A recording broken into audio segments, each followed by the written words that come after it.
बहुत समय पहले एक समय की बात है।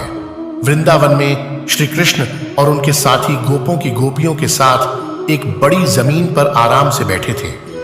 सब उस दिन के मजेदार कार्यों का विचार कर रहे थे, जबकि श्री कृष्ण के मन में एक दूसरा विचार चल रहा था। वे अपनी चेतावनी तक सुना रहे थे, जो उन्हें कह रही थी कि स्नान करने के बाद उन्हें अपने गोपी यौवन की खपत पर ध्यान देना चाहिए।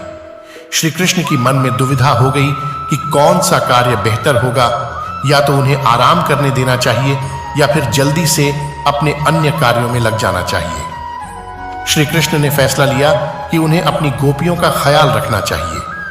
वे अपने साथी गोपों को अपनी समस्या सुनाने के लिए आगे बढ़े और कहा, मैं सोच रहा हूं कि मैं अपनी गोपियों के लिए कुछ विशेष करूं। क्या आप में से किसी का कोई सुझाव है? एक गोप ने उत्तर दिया, प्रभु, अगर आप अपनी गोपियों को खुश और परमानंद में रखना चाहते हैं तो आपको उनके साथ आराम से बैठकर बातचीत करनी चाहिए। उन्हें अपना समस्याओं और बातों की सुख दुख साझा करने का एहसास होना चाहिए। इससे वे आपकी मदद करना चाहेंगी और आपको सभी जिम्मेदारियों को निभाने में मदद मिलेगी। श्री कृष्ण ने इस सुझाव को मन में धारण किया और अपनी सभी गोपियों के साथ अलग अलग समयों में समय बिताने की तैयारी की। श्री कृष्ण के साथ अपनी मधुर बातचीत करने के लिए गोपियों को आनंद और आश्चर्य का एहसास हुआ। वे खुश और संतुष्ट थीं, क्योंकि अब उनके पास किसी परेशानी या चिंता का स्थान नहीं था। जब वे श्री कृष्ण के साथ बातें करती थीं तो उन्हें अनुभव हो रहा था कि वह एक अद्भुत शक्ति के साथ संपन्न हो गई है। अस्वीकार करते हुए दूसरे किसी काम में खो जाने के कष्ट की जरूरत नहीं पड़ी।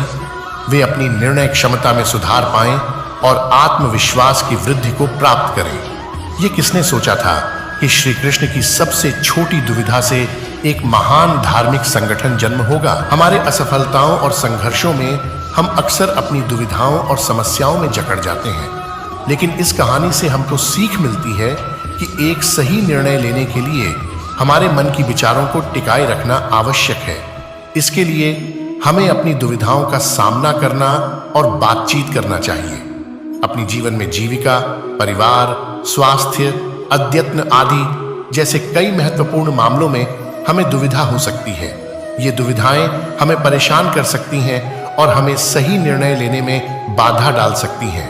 लेकिन यदि हम बातचीत करते हैं तो हमारी दुविधा का समाधान हमें प्राप्त हो सकता है। इसीलिए हमें अपनी दुविधाओं के साथ स्वामित्व रखना चाहिए और अन्य लोगों की सहायता लेनी चाहिए। हमें अपने मन को शांत रखना चाहिए और सही समय पर सही निर्णय लेने की क्षमता को विकसित करनी चाहिए। श्री कृष्ण की दुविधा से समझ से बाहर महान धार्मिक संगठन मानवीय रूप में चमक उठा।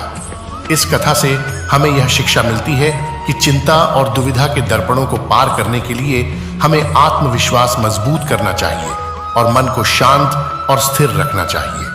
इसी तरह हम सही निर्णय ले सकते हैं और अपने जीवन की सभी संघर्षों से परेशान न हो। फिर मिलेंगे अगली वीडियो में। जय श्री कृष्णा।